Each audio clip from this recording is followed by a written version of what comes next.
Welcome in, One Nation, to another episode of the latest buzz at Happy 2022. I'm your host, TJ Wingard. Well, we've only had 4 games played since last episode, 2 for each basketball team. So let's start by talking about the men's basketball squad this time round, who spent December 29th and 30th in Worcester, Ohio to take on Muskegon and the hosting Fighting Scots.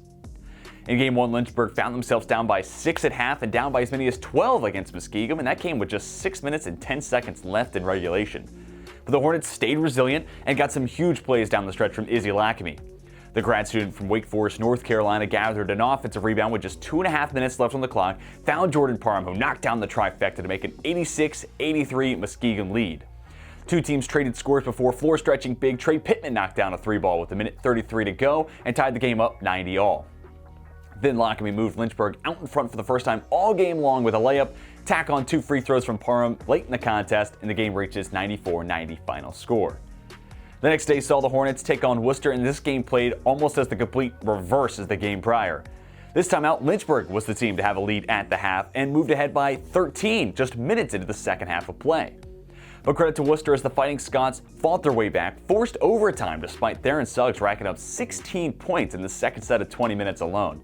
Then in overtime, Worcester outpaced the Hornets 13-3 in the extra period and ended 2021 with an entertaining comeback win. That said, it shouldn't go unmentioned, Suggs was named Tournament Defensive MVP and TC Thacker was named to the All-Tournament team, so congratulations to both players on their year-end accolades. Now for the women's basketball team, they were also in action on the 29th and 30th of December against CNU and Elizabethtown respectively.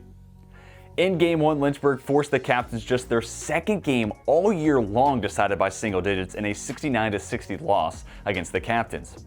I also want to add CNU, at the time the number 6 team in the country in the latest D3Hoops.com poll and number 5 in the latest coaches poll, so this might be the best opponent the Hornets see all year long. And despite the result not being the desired outcome, the effort was there and it showed Lynchburg can hang with any team across the country. Okay, my tangent aside, the next night out, Elizabethtown saw Lynchburg continue to play their hearts out. The Hornets never had a lead against CNU and didn't have one for the first 3 quarters against the Blue Jays, but Lynchburg never gave up. Olivia Harris gave the game its first tie since the opening tip just 50 seconds into the fourth quarter to make it 57-57. Fast forward to the 7-12 mark, Brooke Vetter put Lynchburg ahead for the first time all night long.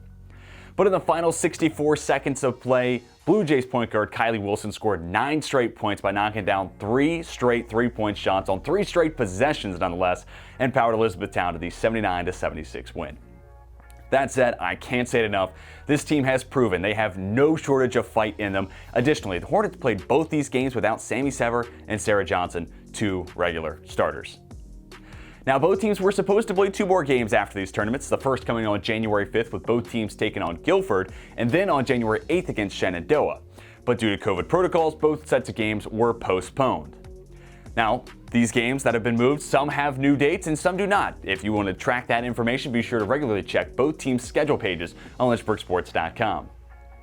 And one final note before we close this episode. I know I wished everybody a happy new year last episode, but I wanted to say it one more time, and I hope that you got to bring in the new year in the perfect way for you. Also, I hope you're excited for what's sure to be a tremendous second half of the year for all of Lynchburg athletics. That's going to do it for this episode of The Latest Buzz. Be sure to head to lynchburgsports.com for all the latest news, results, and stories around Lynchburg athletics.